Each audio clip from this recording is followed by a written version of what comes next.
Oke guys, tutorial cara memperbaiki oli shock motor Satria Api itu bocor ya. Bukan hanya bocor tapi asnya baret. Ini full tutorial. Langsung saja kita proses pendongkrakan. Untuk mengangkat bagian roda depan, sediakan kunci 12, kunci 10 shock ya, untuk membuka bagian kaliper. Kemudian as roda kunci 17, kunci 14 langsung kita lepaskan. Setelah itu obeng, kemudian kunci 8 untuk membuka selebor, kemudian kunci R8 untuk membuka bagian sulingan. Tahan pakai as seperti ini ya, supaya lebih mudah. Bisa pakai manual, bisa pakai impact. Kalau pakai impact hati-hati, yang penting si kuncinya masuk semua. Kalau nggak masuk semua, bisa-bisa bautnya ledeh. Sediakan wadah untuk menakar oli shock yang hidung gitu ya. Satu persatu kita lepaskan, dan asoknya nggak perlu kita lepaskan ya. Kalau mau dicuci tinggal dikucurin dari atas, nanti si bensin keluar dari bawah. Untuk ambil sulingannya gampang, tinggal pakai magnet. Nah oke, sekarang kita proses pencongkelan bagian seal shock. Kita ambil seal debu, kemudian tinggal kita ambil besi yang berkarat seperti ini. Nah besinya sudah karatan ya guys, akibat kemasukan air. Nah jadi udah tidak berbentuk ya, dan hampir rapuh. Oke, setelah itu tinggal kita congkel ya. Untuk pencongkelan bebas, terserah selera masing-masing. Mau pakai alat, mau pakai linggis, mau pakai arit, silahkan. Yang penting tidak sampai membuat bottom shocknya menjadi pecah gitu ya. Itu mah teknik masing-masing. Nah kemudian yang satunya lagi ya, seperti ini. Sesimpel inikah ya guys. Ada yang simple, ada yang susah. Kalau susah itu kalau udah keras alot. Nah bisa kita perhatikan asok yang bagian satu itu baret ya. Baret di pas bagian seal ya guys. Bagaimana cara mengatasinya supaya kita nggak ganti asok 800.000 original ya. Satu biji 500 lah, kalau dua biji 1 juta. Nah jadi kita bisa downsize ya. Yang suka-suka downsize kan sekarang lagi musim downsize. Nah jadi kita downsize saja, dari kita tambah ya. Kita tambah pernya menjadi tambah 1 cm. Yang penting seal shock tidak menyentuh bagian asok yang baret. Untuk proses pengganjalan bisa ganti per, bisa diganjal pakai pipa, bisa apa saja ya. Yang penting si asoknya itu tidak menyentuh seal.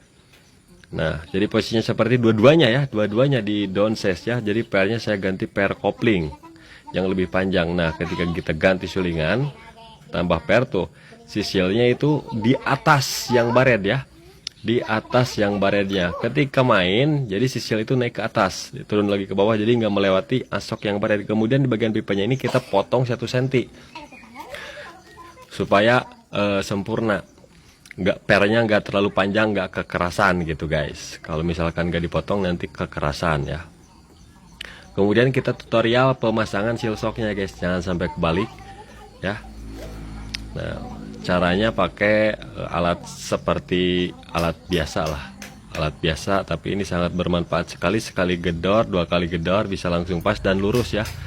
Jadi langsung paten guys.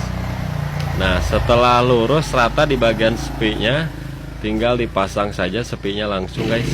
Kemudian ada yang nanya, bang kalau sepinya nggak dipasang gimana? Takutnya saja sealnya kurang kenceng nanti ikut keluar. Tapi kalau seal shocknya keras sih pas presisi, nggak bakalan sampai nongol pas lagi main. Kemudian setelah pasang sepinya, nah supaya nggak keropos kekaratan, kita kasih gemuk ya. Kemudian di bagian sealnya juga kasih gemuk sedikit aja, nggak usah banyak-banyak. Kemudian kalau seal debunya ini udah rusak, kalau rusak itu duel retak-retak, jadi air nanti bisa masuk, ganti saja ya guys. Nah kemudian yang satunya lagi seperti ini guys. Ini mudah banget guys, praktis. Bisa dibuat dari pipa bekas, pipa asok, kemudian bearing 6301.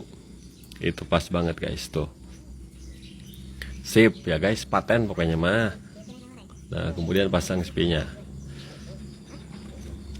Kasih stemplet sedikit. Untuk stempletnya bebas, asal jangan pakai tai kuda, itu terlalu kasar guys, meskipun ada licin-licinnya dikit.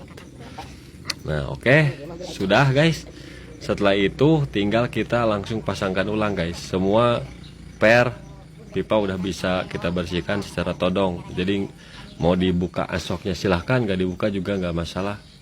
Kemudian langsung pasang baut. Ada ring tembaganya ya guys. Ring tembaganya nyempil di bottom shocknya.